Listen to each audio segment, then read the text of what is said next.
We are gathered here today to say goodbye to these faded jeans, worn out jackets and stretched out t-shirts. आ जाओ मेरा भी है यहाँ पे तो मेरे मुंह में घुस गए हैं एकदम मुंह में घुस गए हैं हाँ Neither Amrita nor Kareena will let Ibrahim marry a TV actor की बेटी। मैं होटल रूम से टॉवल चुराती हूँ, बहुत पैसा है उसके पास, feeling bad, deserving people are not getting a chance और इनके लिए बुरा लगता है। बट सारा तो मिडिल क्लास है ना, साथ ही अपनी एक्टिंग करियर को भी बाय बाय बोल दे। Ibrahim search history after this.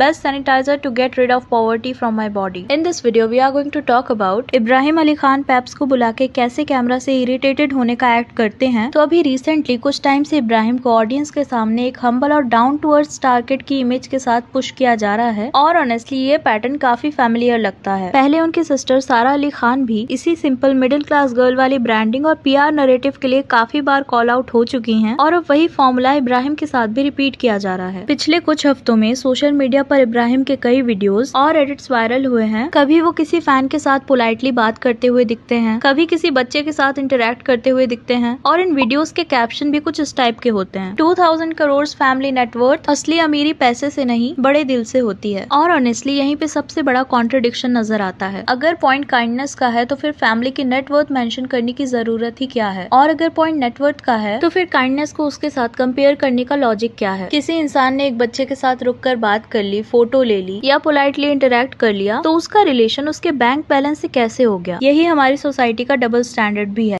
रोज बहुत से नॉर्मल लोग भी बिना कैमरा के ऐसे बच्चों की हेल्प करते हैं। बहुत लोग स्ट्रे एनिमल्स को खाना खिलाते हैं, इंजर्ड एनिमल्स को रेस्क्यू करते हैं, जरूरतमंद लोगों की मदद करते हैं। लेकिन उनके लिए इमोशनल एडिट्स नहीं बनते, उनके नाम पर ड्रामेटिक रील्स नहीं बनती, कोई उनकी बेसिक ह्यूमैनिटी को हेडलाइन नहीं बनाता। लेकिन जैसे ही कोई सेलेब या स्टार किड वही एग्जैक्ट सेम चीज करता है, उसे एक एक्स्ट्रा ऑर्डिनरी इवेंट बना दिया जाता है। बैकग्राउंड में emotional music, slow motion shot, dramatic caption और फिर ऑडियंस को ये कन्विंस करने की कोशिश की जाती है कि देखो ये प्रूफ है कि वो कितने हम्बल हैं। जबकि सच ये है कि काइंडनेस कोई अचीवमेंट नहीं होनी चाहिए। काइंडनेस एक बेसिक ह्यूमन क्वालिटी होनी चाहिए। अगर हम इंसान है तो नेचुरली हमें एनिमल्स के साथ भी अच्छा बिहेव करना चाहिए, जरूरतमंद लोगों की हेल्प करनी चाहिए और दूसरों के साथ भी रिस्पेक्ट से बात करनी चाहिए। ये एक्स्ट्रा ऑर्डिनरी नहीं है, ये मिनिमम एक्सपेक्टेशन है। और इशू यहाँ पर ये नहीं है कि इब्राहिम ने किसी बच्चे के साथ इंटरेक्ट किया, उसमें कोई प्रॉब्लम नहीं है। अगर जस्चर जेन्युइन था तो अच्छी बात है। लेकिन सवाल तब उठता है जब हर दूसरे हफ्ते ऐसे परफेक्टली कैप्चर्ड मोमेंट वायरल होने लगते हैं, जब हर इंटरेक्शन के साथ एक स्पेसिफिक नैरेटिव अटैच किया जाता है, जब हर क्लिप का कंक्लूजन ये होता है कि देखो ये कितने हम्बल हैं। अगर ये चीज इतनी ही जेन्युइन थी तो क्या उसे रिकॉर्ड करना भी जरूरी था और उसके बाद उसे इतने इमोशनल कैप्शन के साथ सर्कुलेट करना भी जरूरी था। आजकल बॉलीवुड में सिर्फ मूवीज नहीं बेची जाती, पर्सनैलिटीज भी बेची जाती है और कई बार प्रॉब्लम एक्शन में नहीं होता, प्रॉब्लम उस नैरेटिव में होता है जो एक्शन के अराउंड क्रिएट किया जाता है। इशू काइंडनेस का नहीं है, issue carefully curated image building का है, जहाँ बार बार एक्टर्स स्पेशली नेपो किड्स को मोस्ट हम्बल, मोस्ट ग्राउंडेड और मोस्ट रिलेटेबल प्रूव करने की कोशिश की जाती है। Tell me now, you and Ibrahim Ali Khan, right?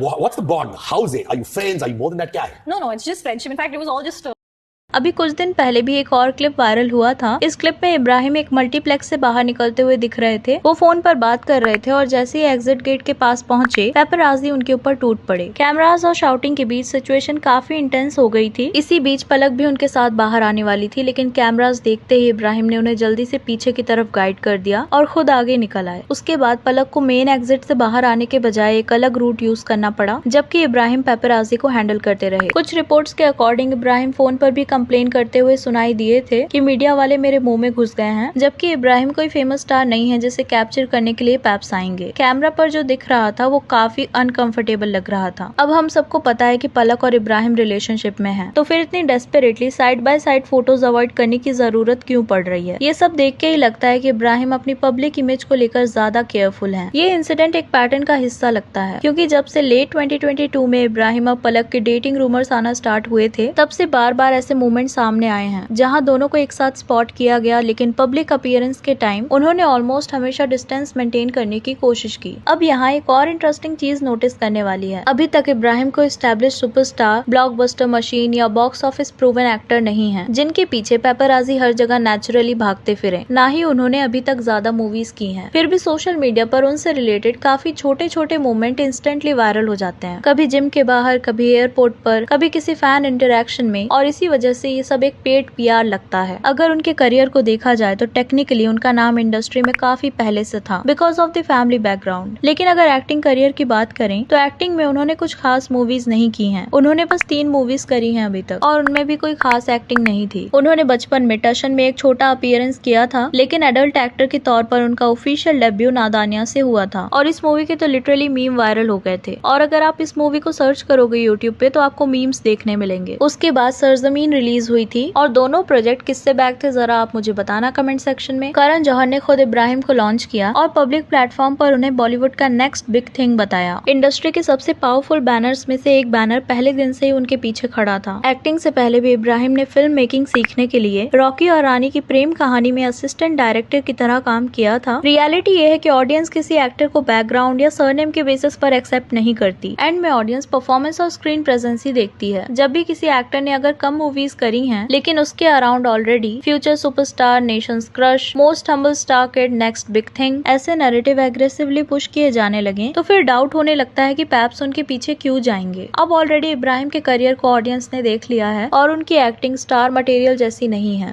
जितना सपोर्ट इब्राहिम को इंडस्ट्री के अंदर से मिला है उतना सपोर्ट बहुत सारे आउटसाइडर को पूरे करियर में भी नहीं मिलता। उन्हें लॉन्च करने के लिए बॉलीवुड के सबसे पावरफुल बैनर्स में से एक बैनर उनके साथ खड़ा था। करण जौहर ने पर्सनली उन्हें बैक किया, डेब्यू प्लेटफॉर्म दिया और ऑडियंस के सामने प्रेजेंट किया। नेचुरली जब किसी न्यू कमर को इतना स्ट्रॉन्ग बैकिंग मिलता है तो ये एक्सपेक्टेशंस होती है कि कम से कम पब्लिकली ग्रेटिट्यूड और सपोर्ट दिखाया जाएगा। लेकिन करण के इतने सपोर्ट के बाद भी इब्राहिम खुद अपनी डेब्यू मूवी नादानिया के बारे में काफी कमेंट्स करते हुए दिखे। प्रमोशनल इंटरव्यू के दौरान उन्होंने ओपनली एडमिट किया कि उन्हें फिल्म पसंद नहीं आई और उन्होंने उसे रियली बैड मूवी तक कह दिया। अब ये स्टेटमेंट काफी शॉकिंग था क्योंकि जनरली एक्टर्स अपनी मूवी को पब्लिकली क्रिटिसाइज करने से बचने की कोशिश करते हैं, स्पेशली जब उनका डेब्यू प्रोजेक्ट हो। लेकिन इस स्टेटमेंट के बाद करण काफी डिसअपॉइंटेड हुए थे क्योंकि चाहे मूवी हिट हो या फेल, रियलिटी ये भी है कि धर्मा प्रोडक्शन ने ही इब्राहिम को लॉन्च किया था और पहली मूवी के नेगेटिव रिस्पॉन्स के बावजूद उनके सेकंड प्रोजेक्ट सरजमीन को भी सपोर्ट किया। इसीलिए क्रिटिसिज्म वैलिड हो सकता है, लेकिन जिस तरह से पब्लिकली बोला गया उससे ऐसा लग रहा था कि इब्राहिम करण से ग्रेटफुल नहीं है। अब देखा जाए तो पॉपुलैरिटी के हिसाब से पलक तिवारी का पब्लिक रिकॉग्निशन काफी पहले से इब्राहिम से ज्यादा रहा है। उन्होंने अपनी इंडिविजुअल फैन फॉलोइंग भी बिल्ड की है। 2021 में बिजली बिजली म्यूजिक वीडियो रिलीज होते ही पलक ओवरनाइट वायरल हो चुकी थी। सॉन्ग इतना वायरल हुआ था कि सोशल मीडिया पर हर जगह उनकी क्लिप्स और रील्स दिखने लगी थी। बहुत से लोग उन्हें एक्टर बनने से पहले ही जानते थे। उसके बाद पलक ने बॉलीवुड में एंट्री की किसी का भाई किसी की जान के साथ, जहां उन्हें सलमान खान के प्रोजेक्ट का एक्सपोजर मिला। फिर movies, music videos, brand endorsement और सोशल मीडिया प्रेजेंस के थ्रू उन्होंने अपनी विजिबिलिटी और स्ट्रॉन्ग कर ली। आज भी पलक मल्टीपल ब्रांड के साथ कोलैबोरेट करती हैं, फैशन कैंपेन का हिस्सा बनती हैं और सोशल मीडिया पर उनकी एंगेजमेंट काफी स्ट्रॉन्ग रहती है। इसी वजह से जब थिएटर इंसिडेंट या रिलेशनशिप वाले सिनेरियोस को देखो तो ये नैरेटिव बनाना कि सिर्फ पलक को इब्राहिम की पब्लिसिटी की जरूरत है तो वो रियलिटी से मैच नहीं करता। रिलेशनशिप में दोनों पब्लिक फिगर्स हैं और कई केसेस में पलक के इंडिपेंडेंट रिकॉग्निशन एक्चुअली इब्राहिम से ज्यादा है। और अगर paparazzi genuinely random moment capture कर रहे हैं तो फिर रिपीटेडली फोकस एक ही नैरेटिव पर क्यों रहता है? कभी इब्राहिम एंड पलक स्पॉटेड, कभी इब्राहिम विंस हार्ट्स, कभी मोस्ट हम्बल स्टार किड, कभी डाउन टू अर्थ बिहेवियर। ये सब पेड PR का पार्ट होता है। आज की वीडियो के लिए इतना ही। Do let me know your thoughts on this, do let me know in the comments. और वीडियो पसंद आई हो तो प्लीज चैनल को सब्सक्राइब, वीडियो को लाइक कर देना। मिलते हैं नेक्स्ट वीडियो में। Thank you.